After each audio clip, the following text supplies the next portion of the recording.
Hello, everyone. This is Julia White from the Reproductive Health Supplies Coalition, and I'm excited to be able to introduce and start this webinar on market analysis, trends, and implications. So I just wanted to go over a few introductory remarks before handing it over to the presenters. So first of all, just a couple of housekeeping things. Everyone's on mute, so you can go ahead and type in questions as they come up in your minds and put them in the question box, and then these will be addressed at the end of the webinar. And then I just wanted to remind everyone that basically this webinar is part of a webinar series that we put in place after the postponement of the NDA meeting that was supposed to take place in Dakar. And so this is the second in the series. Last time we were talking about how you can take a look at markets and understand the total market, and this time we're looking at sort of what analyses, trends, and implications have been showing up from certain groups that have been looking at markets. And these are kind of in series webinars that are going to be preparing us for our time together in Brussels. So hopefully you were able to see in the email that there's some questions that we're thinking will be helpful if MDA members think about in preparation for Brussels and our brainstorming, where we'll be thinking about where we want to go in the next year. So you have the questions from the first session and the recording from that session. This is session 2. And as a reminder, I'll just read off a couple, just quickly here, the questions. So things to think about while you're listening. 1, what can we detect about market inefficiencies and opportunities from these trends? Question 2 is, what are potential priorities to foster market and private sector development based on this trend data? 3, what do we need more information on in order to define private sector development opportunities? And 4, how might the MDA working group engage with other RHSC implementing mechanisms or partners to address the private sector opportunities which are highlighted by these trends? So keep those in mind and bring whatever notes you have from these webinars with you to Brussels, and we'll be kind of building on thinking when we're all together. So with that, I'm going to introduce our presenters before I hand it over. So in order of presentation, first we're going to actually hear a pre-recorded presentation that some of you might have already heard. It'll be Eleni Han from CHAI, and she'll be presenting on the Family Planning Market Report Trends and Analysis. We are going with the pre-recorded just because of timing issues of getting everyone available before Brussels. So we'll go ahead and play that so that everyone can remember what were the main points from that presentation. Then we're going to hear from Petra Procter with Concept Foundation, and they'll be presenting on some trends as well. And finally, we'll be rounding it out with a presentation from Tanvi from JSI and Cindy from the Palladium, who will be talking about some specific things they've been seeing in Zambia. So with that, we're going to go ahead and listen to the pre-recorded presentation from the FP Market Report. And Eleni will mention that you can type in questions for her. Unfortunately, as we mentioned, Chai was not able to join this webinar, so you can type in those questions and we can pass them along to Chai, but unfortunately they won't be available at the end to answer your questions right away. So for today's agenda, I will go over a quick overview of the Global Market Feasibility Project, of which the support is the product. Then we'll dive into the overarching high-level market trends that the report discusses, and finally end on a discussion of the report's findings and implications, and open up the floor to questions. And for those of you who just joined, you can type in questions throughout the presentation in the questions box, and we will be addressing them at the end. So as Alan mentioned, the historic purpose of this project and this report is really to address information gaps in the reproductive health commodities market. And this initiative is particularly unique in that it uses shipment data from suppliers to provide the most comprehensive and reliable view to date into the FP 2020 public and social sector family planning procurement market. Suppliers provide confidential data to CHAI which is managed in a secure database and is ultimately used for the production of this annual report. You can see the list of 13 supplier participants that are currently involved in the project on this slide. And this supplier base represents the majority of suppliers that are supported by donors. The this initiative has is that it's really enabled donors, suppliers, countries, and implementing partners in the family planning community to make strategic investments and procurement decisions to serve contraceptive users.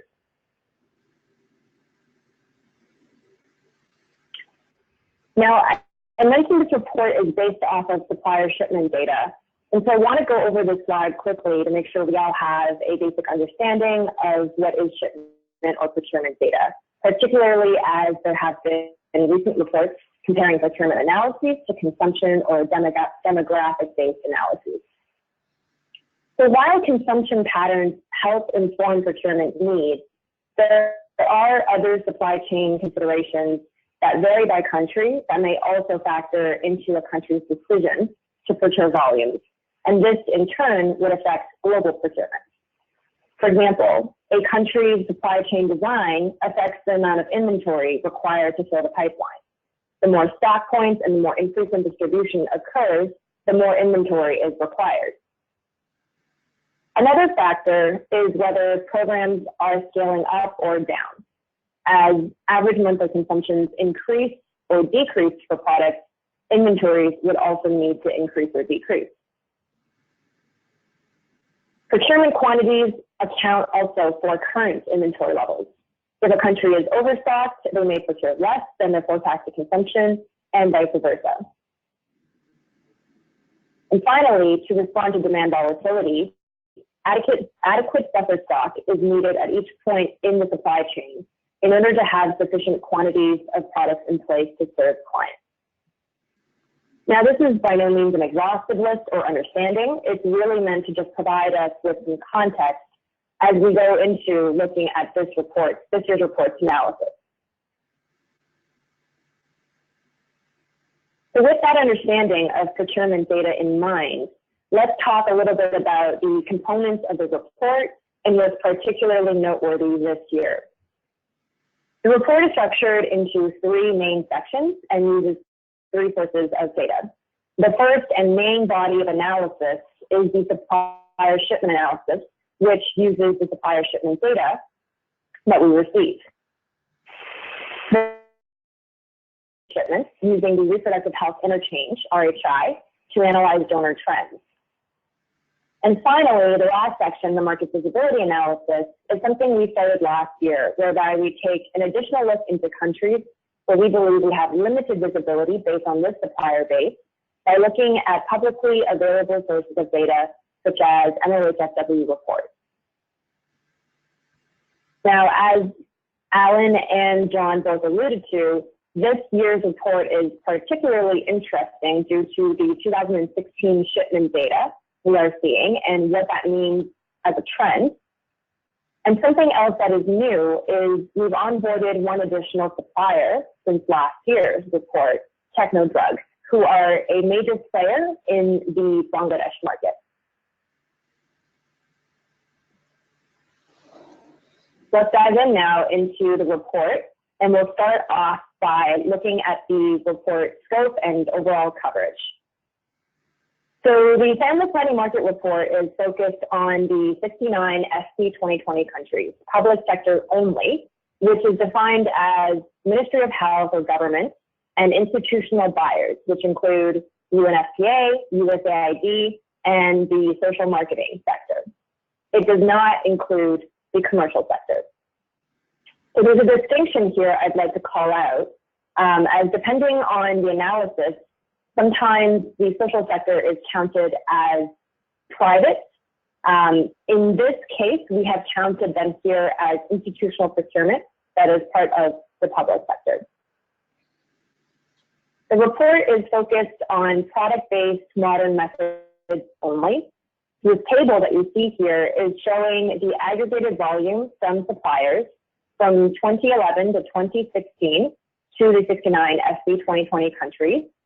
with the exception of male condoms, which we take from RHI due to a higher fragmentation of the market. And we do not currently have the best coverage with our current supplier base. What's important here to note is that in almost every year, the market report volumes exceeds the volumes that are seen in RHI in each of these methods for the 69 SB 2020 countries, which again just speaks to the comprehensiveness and breadth of the report.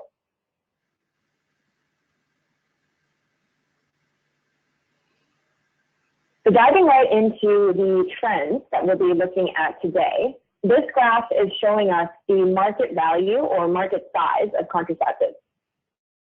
The major trend we see from this year's data is a steep decline in the market value of family planning product-based commodities from 2015 to 2016 of $78 million, or a decline of 28%. This decline was driven by a decline in shipments across all methods, with the exception of IUD. In particular, there was a sharp decline among injectable volumes from 2015 to 2016. Looking across 5 years, from 2011 to 2016, we see the same trend of an overall decline, but there are some noteworthy differences at the method level. While the market value of LARCs, which are the yellow and orange bars, increased by 6% annually from 2011 to 2016, it was counteracted by the short-acting methods, decreasing by 12% annually, which are the gray through light blue bars. And within short-acting methods, we see a 21% annual decrease among orals, combined in progestin only, from across the 5-year period.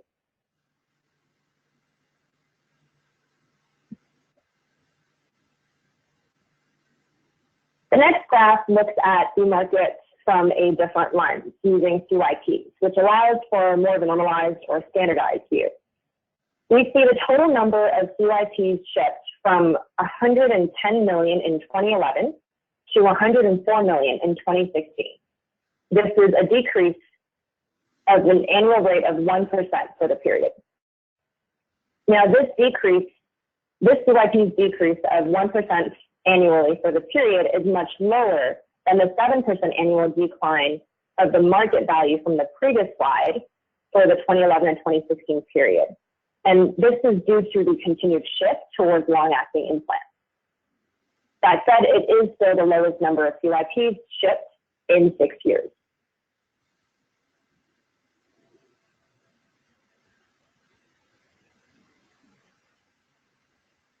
Now, these two graphs show market share of each method as a percentage of the market size, which is the graph at the top. And the graph on the bottom looks at CYP mix as a percentage of total CYPs per year. In 2016, we see long-acting methods increase both as a proportion of the market value and CYP mix from 2015. In 2016, the market value was 42% of LARC and 73% for CYP mix. Now, this is due to the decrease in short-acting methods, and therefore LARC increasing is due to a percentage increase as the total.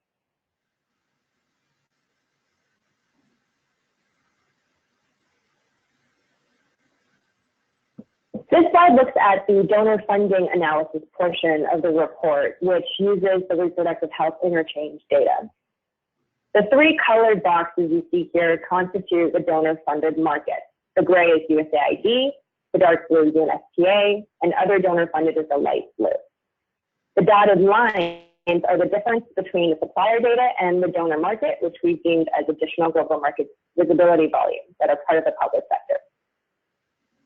So as we can see, from 2015 to 2016, there was also a substantial decrease in donor spending in the 69 SB 2020 countries from $186 million to $137 million. Prior to 2016, donor spending was relatively stable from year to year. And these trends are consistent with what we've seen in the supplier shipment analysis for the overall period of 2011 to 2016.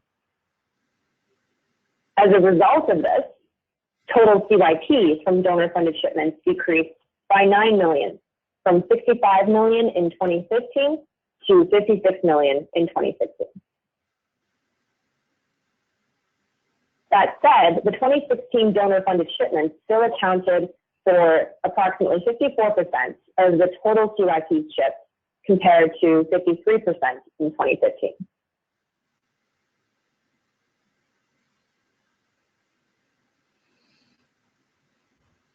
Now, before we open the floor with Q&A, we wanted to start off the discussion by highlighting some of the reasons we identified for the market decline seen from 2015 to 2016.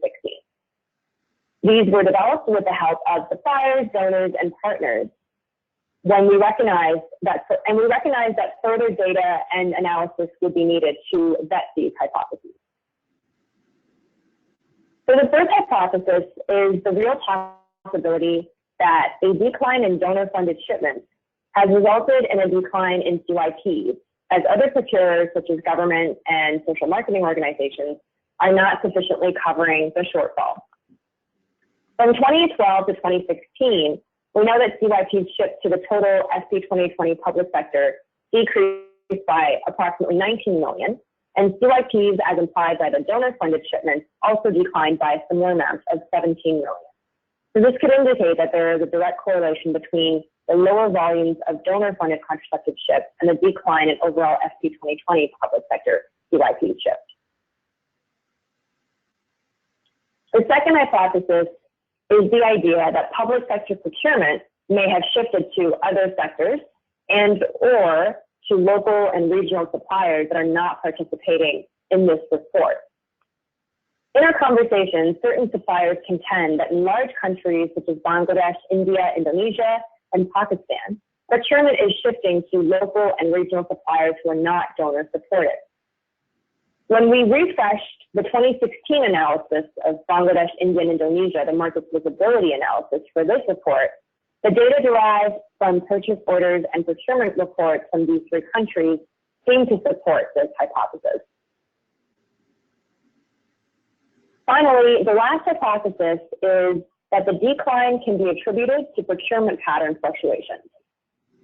So as we determined at the beginning of this presentation, countries procure stock based on their unique in-country supply chains and in-country demand, both of which may vary year to year as programs are scaled up or down.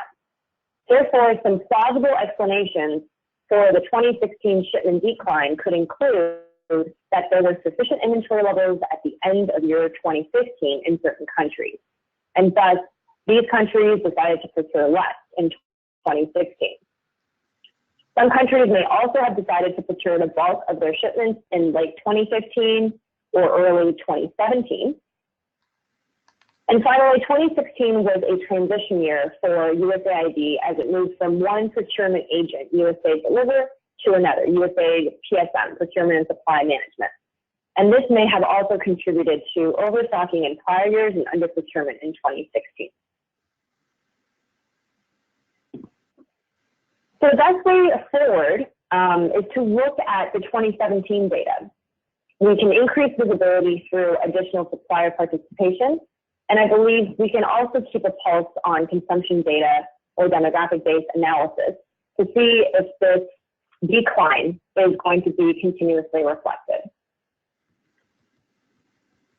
And just to end on a plug to read the report for more detail, and also if there are any suppliers listening on the call that might be interested in joining the project, to please contact me at the information on the slide.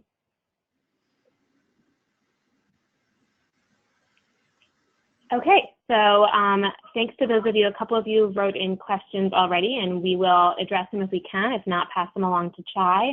And a reminder to keep sending in questions, especially in these next two presentations, as we will be able to address them. And the more we have when we start the Q&A, the more we'll be able to get to. So with that, we will turn it over to Petra from Concept Foundation. Petra, I will make you the presenter now.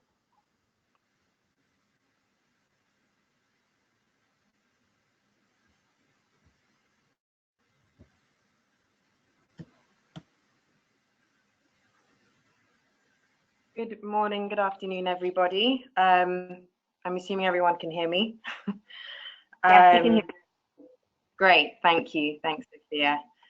So, as mentioned, I will be diving a little bit deeper into the injectable side of things, as that's been a focus of Concept's work over the years. For those of you who don't know me, my name is Petra Procter. I head up the Access to Family Planning team within Concept Foundation, and specifically projects focusing on increasing access to injectable contraception, primarily intramuscular DMPA, and now more recently generic subcutaneous DMPA. So, as I said, I'm going to dive a little bit deeper into the trend that we've seen, in particular between 2016 and 15, showing us a decline in injectable contraceptive procurement, as we saw highlighted by the CHI Family Planning Report.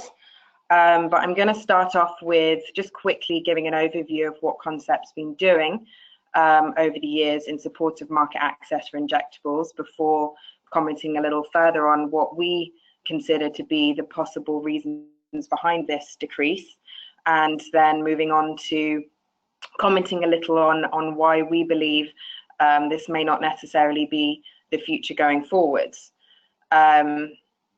So over the last 6 years, Concept has been working quite broadly on landscaping the injectables, manufacturing injectables, and the regulatory environment. So working with manufacturers of DMPA, specifically generic DMPA, looking at where their products are registered, monitoring these registrations over time, and more focused on working with these manufacturers to increase their quality assurance standards and get them WHO pre-qualified.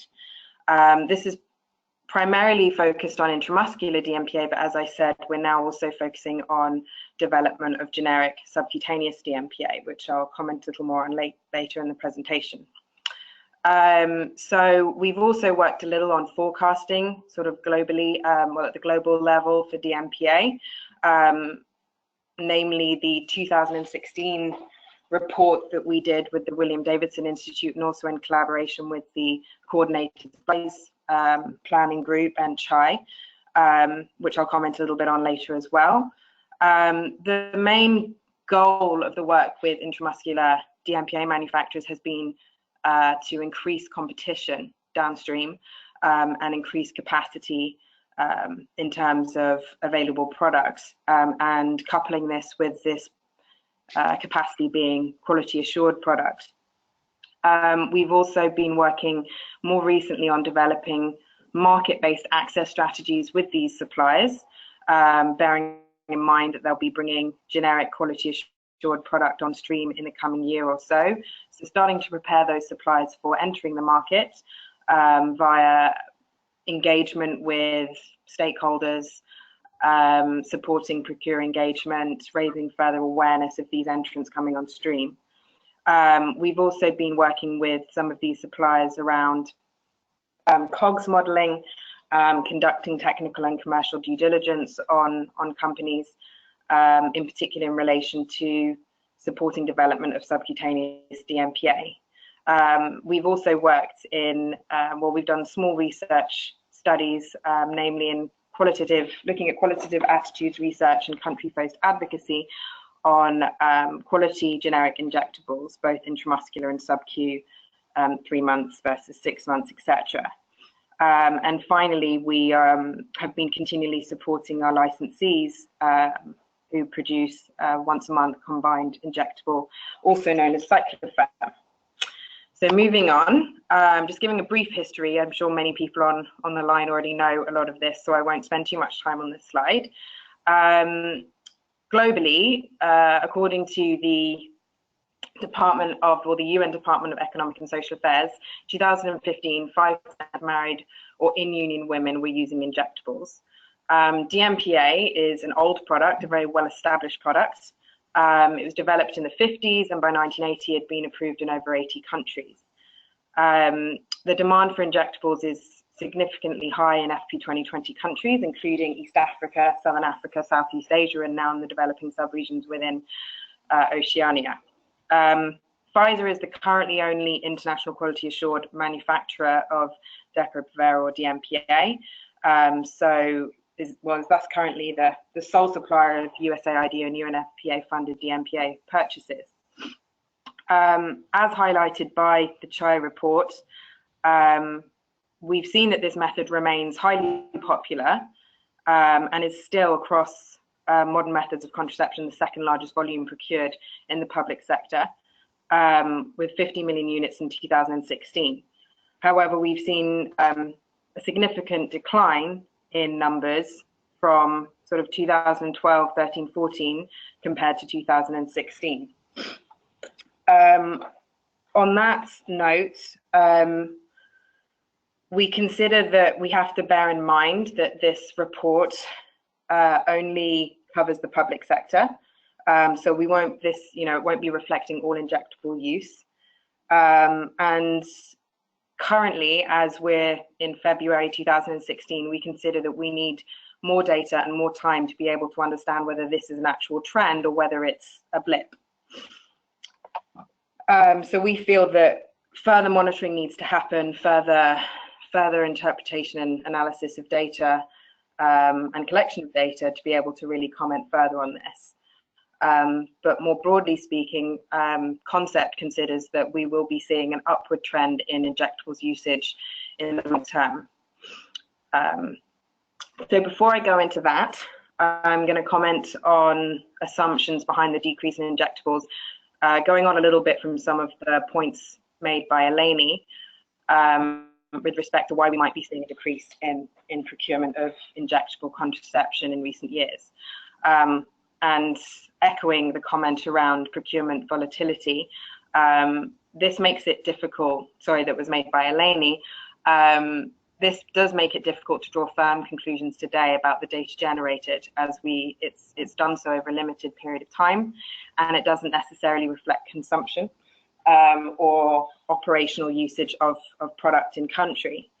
It could also be down to procurer budgets being constrained, or shifts of strategies towards methods of more attractive CYP cost per unit, such as implants. Currently, being able to procure Depo-Provera at, say, 80 cents for a 3-month coverage, that is bringing a total yearly cost as being approximately, I think, $9.80 or somewhere around that, which is higher than the cost of an implant. So it's understandable that this could be a possible reason for this shift. Again, echoing the comments made by CHAI, we also agree that this also could be due to a direct government procurement shift from donor-funded injectables, also reflected by the decrease in donor-funded purchasing of injectable contraceptives. We think it's also important to note, while it won't be the main contributor, it's important to note that in recent years there's been the withdrawal of the Helm product from the supply environment, and this could also have had an impact on the raw numbers, in particular the numbers drawn in from the CHAI report. Finally, I think as everyone is aware, there is the ongoing trial, which is due to be completed in May 2019, and we know that this is drawing major concerns around safety, in particular in those countries where HIV is prevalent. So in summary, the complexity really is that the explanation for this decline in injectables usage may not lie in a single driver, a single factor, could be the sum of and correlation of multiple factors, which when combined are indicating a downward market trend in these recent years. So before I go into some comments around why we believe the injectables procurement will increase over in the years, why we believe that the market has significant potential, I'd just like to comment on the forecast that Concept did in 2019 with the William Davidson Institute, This forecast, the outcome of this forecast was a prediction that by 2020, the injectable market would reach up to 182 million units. The forecast included 103 countries. The methodology utilized shipment data primarily for estimating current DMPA demand rather than projecting future growth. And we still consider that this forecast could be realized. And next slide, I will go through why we believe in the medium to long term we will start to see an upward trend in injectable contraceptive consumption and procurement. So while we see this decrease in recent years, we consider that there will be the arrival of several incumbent quality assured generic competitors that will push prices down and stimulate competition. So if we're looking at a generic intramuscular product being cheaper than the current product available, this could lead to a switch from oral contraceptive use or even implant use in terms of product cost and alleviating budget constraints. We also believe that with Cyanopress, the market for Cyanopress growing over recent years, and self-injection innovation brought by this product could attract new users overall, well, thereby overall increasing overall contraceptive use and further stimulating the market. We also consider that we are still seeing significant investment into injectable contraceptives overall. You know, with respect to investment in 3 months, 6 months, different delivery methods, different delivery systems will overall, again, increase competition and stimulate the market. So in summary, while we may have a negative outcome with respect to the ECHO trial, if we do have a negative outcome of this trial, this could have a significant impact on the overall injectables market. And we don't know yet, and nobody else knows whether this will be realized. But we still consider that with additional quality assured generic manufacturers coming on stream, improved pricing, better competition, new products in the pipeline, by any industry or an economic indicator, these are examples, or these are indicators of a growing market and a market with potential. And we think that these are the key points to bear in mind before making any major assumptions or theories around injectable contraceptive use going forward. Okay, I hope I've been within time there, Sophia and Julia. Thank you. Well with time. Thank you, Petra. I think we'll just carry on now, and I will turn it over to Tanvi and then Cindy. Okay, Tanvi, we can see your screen. Oh, let me just unmute you. Oh, okay. Tanvi? Yeah, can you hear me okay? Yes, we hear you great. Great. Hello, everyone. It's a pleasure to be here, and thanks for joining us from across the globe. I'm Tanvi Pandit-Rajani, a Senior Technical Advisor with JSI in Washington, D.C. And today I'll be co-presenting with my colleague Cindy Sisek, a Senior Technical Advisor with the Palladium Group, who's also calling in today from Mexico. But Cindy and I support the USAID Discover Health project in Zambia. This presentation was originally meant to be given by the project director, Muka Chikuba-McLeod, and supply chain director, Mika Wembeya. Unfortunately, due to family bereavement, Cindy and I are presenting on their behalf. Today, we'll be sharing with you findings from our TMA landscape assessment in Zambia, which we carried out in early 2017, as well as some recent updates since the original assessment was done. So let's get started. Now I can't seem to, there we go. So USAID Discover Health is a 5-year USAID-funded project implemented by JSI with partner Palladium Group. The project supports the Ministry of Health to ensure equitable access to and use of high-quality health services and products at district and community levels. The project activities span a range of health areas, including HIV, family planning, malaria, and maternal and child health. The project's approach is to support direct health service delivery, product social marketing, and a total market approach for health products as well as health services.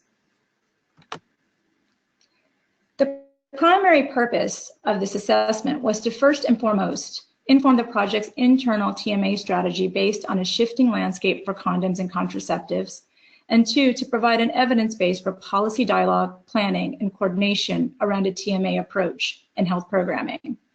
These objectives were driven by three main factors. The first, prior to the Discover Health project, USAID had made significant investment in social marketing of the Maximum brand condom and Safe Plan oral contraceptive in Zambia. By the time Discover Health had started, there had been a 2-year hiatus in USAID's support to social marketing. Second, total market approach is integrated into the overall design and scope of this project. And third, we wanted to understand the possibilities for Cyanopress in Zambia.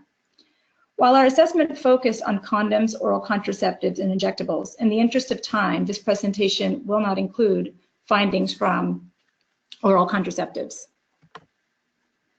Our team undertook several activities as part of this work. To understand market trends, we conducted market segmentation analyses using the Zambia Demographic and Health Surveys, as well as conducted site visits to health facilities and pharmacies. We met with a diverse range of stakeholders to understand current issues and opportunities for TMA. We reviewed policy and regulatory documents, analyzed commodity procurement and funding data, and reviewed the distribution of public and private health facilities across the country. This slide provides a snapshot of the key stakeholder consultations, and as you can see here, we met with government stakeholders, private sector, including private health providers, private professional associations, implementers, insurers, and suppliers, as well as development partners. We can now dive into market trends, and we'll start with injectables. An important backdrop for this analysis was knowing the high interest among the Ministry of Health and donors to support introduction and scale-up of Cyanopress in the country. Child Fund and Society for Family Health conducted a pilot of Cyanopress through community-based distributors, and the findings from this pilot were disseminated as recently as September 2017, when the Family Planning Technical Working Group approved Cyanopress for scale-up. The injectable market trends presented here, therefore, are based on Depo-Provera, and the findings suggest some important considerations for Cyanopress programming in Zambia. The country has made significant strides in family planning over the last decade. Modern contraceptive use grew from approximately 19% in 2001 to approximately 33% in 2013. Much of this growth was influenced by the rise in injectable contraceptive use, which is shown here, more than doubled over the last decade, from less than 20% in 2001 to over 40% in 2013 among modern family planning users. Today, injectables comprise the largest share of the family planning market. Given the upward trend in injectable use over the last decade, we would expect to see a similar trend in product distribution. This graph reflects the total quantity of Depo-Provera doses supplied through the public sector over the last few years. Between 2010 and 2016, total quantities of injectables distributed, the total amount of quantities injectables distributed almost tripled.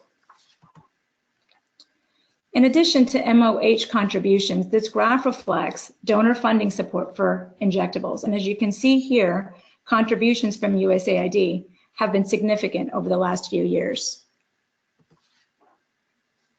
As part of our market segmentation analysis, we disaggregated national level wealth quintiles by place of residence. We did this to reveal patterns that may otherwise be obscured by national trends, allowing us, for example, to compare the urban wealthiest to the urban poorest. Here we see that across all wealth quintiles in both urban and rural areas, women largely source their injectables from the public sector. This is represented by the dark and the light blue bars. Given the trends in injectable use over the years and the potential new demand for Cyanopress, one of the questions that we asked ourselves is, what are the opportunities to diversify product sourcing in an effort to not only expand contraceptive access, but also to help lay a foundation for future sustainability in the injectable market? When we disaggregate injectable use by wealth and geographic area, we see that injectable use is higher among rural women versus urban women in quintiles 4 and 5, with the exception in the lowest wealth quintile where injectable use is higher among the poorest urban versus the poorest rural women. Interestingly, injectable use is lowest among wealthier urban women. This information comes directly from the 2013-2014 Zambian DHS. When non-family planning users were asked about their future family method of choice, almost half of all women chose injectables, again highlighting the popularity of injectables even among non-family planning users in Zambia. In addition to the data analyses just presented, our consultations and our existing collaborations through Discover Health reveal a recent new policy was approved to allow community-based distributors to administer injectables. As of January of this year, a community-based distribution roadmap for injectables, which considers both intramuscular and subcutaneous administration, was drafted and is under review. Whether Cyanopress is expected to replace Depo-Provera or to be co-positioned remains unclear, including the demand and supply considerations under these scenarios.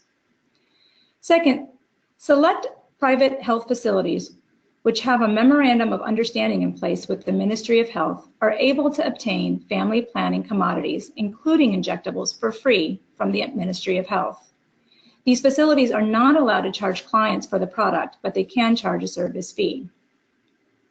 As presented earlier, data reveal that high demand and growth in the injectable market. However, longer-term commodity security is unclear. The game-changing feature of Cyanopress, self-injection, offers opportunity for women to more easily access their method of choice through new channels, such as through pharmacies.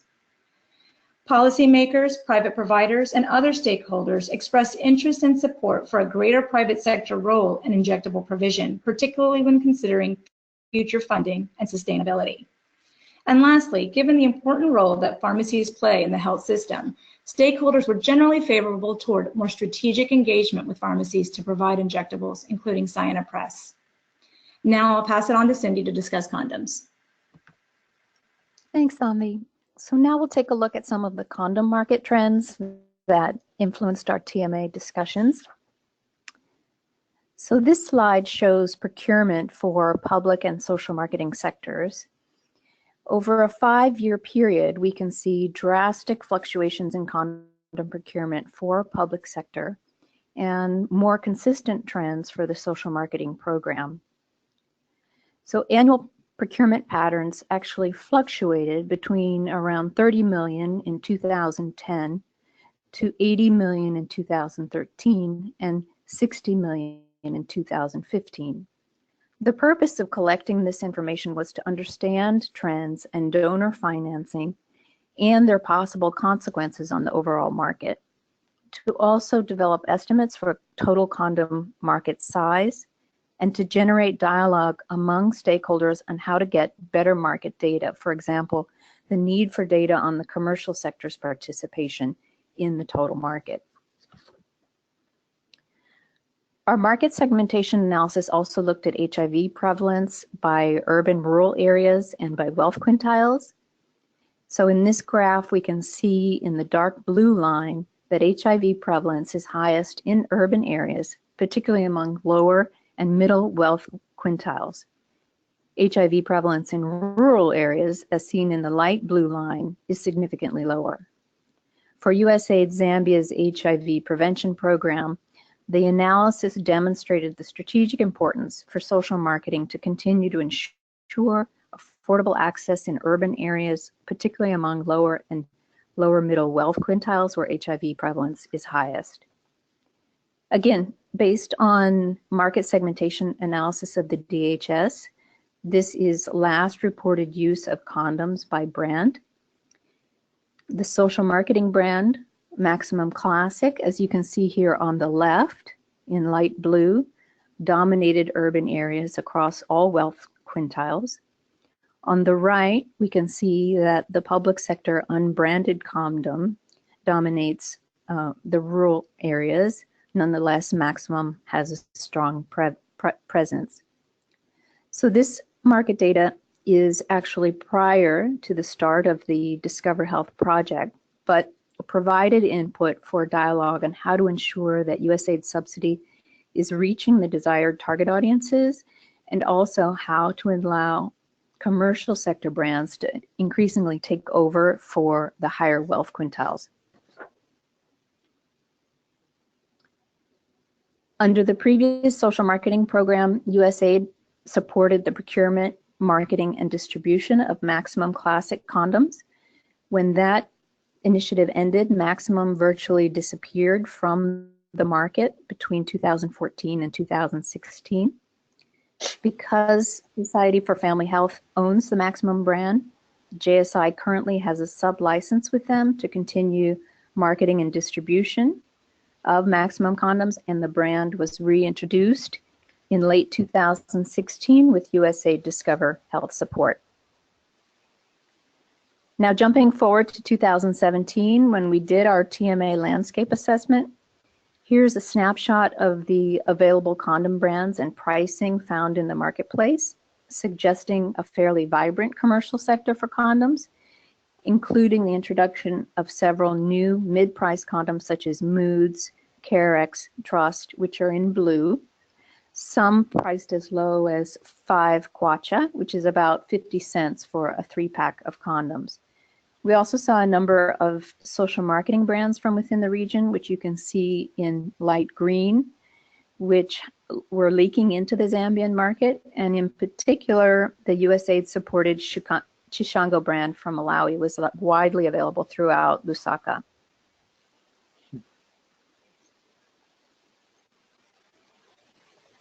Next slide, Gandhi.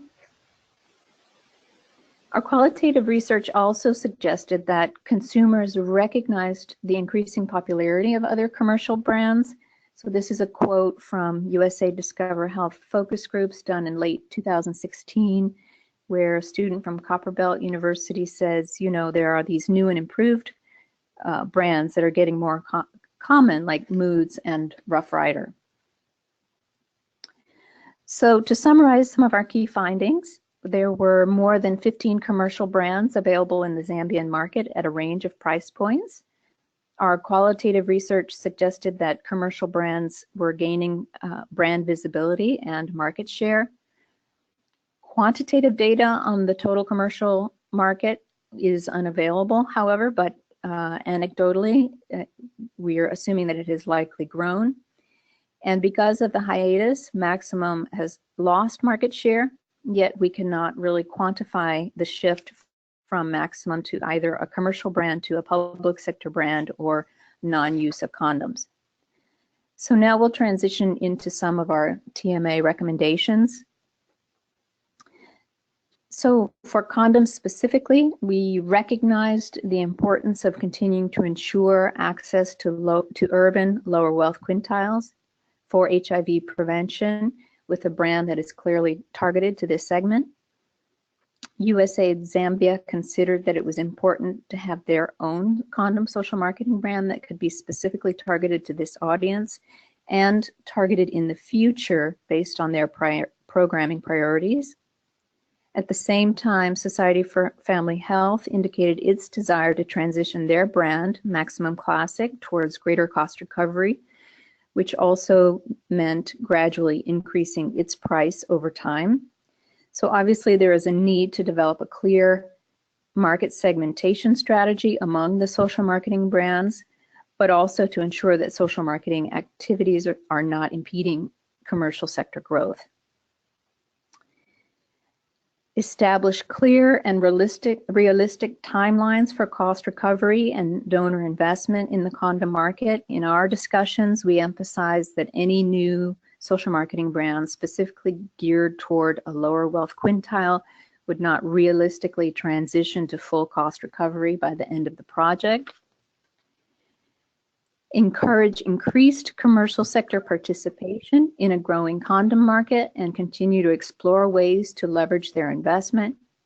And then finally, to develop TMA metrics that take into consideration overall market trends, access, and equity.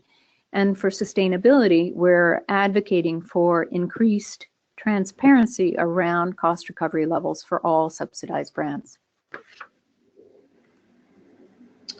So like many countries, national scale-up efforts for Cyanopress in Zambia will need to carefully consider and coordinate introduction plans across various programs and sectors. Some of the important policy and program recommendations that we came away with here are that a total market approach must consider what women are willing to pay for Cyanopress in the private sector and the implications for free provision in the public sector, including women's motivations and barriers to accessing her preferred method through various channels. To help ensure a free public sector product doesn't crowd out the private sector, we suggest developing and implementing a rollout plan that considers the public-private mix at all levels of the health system to improve targeting efforts and to reach women across all wealth and geographic segments with their family planning method of choice. We recommend expanding promotion and private provision of Cyanopress to reach new users and help shift clients who are willing to pay from the public to the private sector. And lastly, to help prime the pump for a private sector injectable market in Zambia, we suggest self-injection pilots to help guide policy and future programming, as well as build a foundation for a more sustainable injectable market in the future. We'll now conclude with some next steps. While these findings have already been informing the project's internal strategies, here are some important next steps. We'll share findings with government, donors, and other key stakeholders to solicit feedback and achieve consensus on coordination around TMA principles for condom and family planning programming. We will be introducing a new social marketing brand, Condom Brand, and Cyanopress through expanded private channels and ensure plans have clear timelines for donor investment and clear cost recovery targets. We'll support the Family Planning Technical Working Group to develop a strategy for Cyanopress introduction and scale-up that considers the total market. We'll initiate advocacy on policies and regulatory issues that affect market development. We will be exploring partnership opportunities with commercial sector to help expand access and use for specific products. And it's also important to develop clear metrics for total market approach that allows us to better understand and quantify the market size and overall total market growth, including public and private sector for specific products and services. To be able to have metrics around market accessibility, knowledge of source and availability of product, market sustainability, understanding number of brands, product subsidy and cost recovery targets, and market equity, which considers product and service use across all geographic and wealth segments.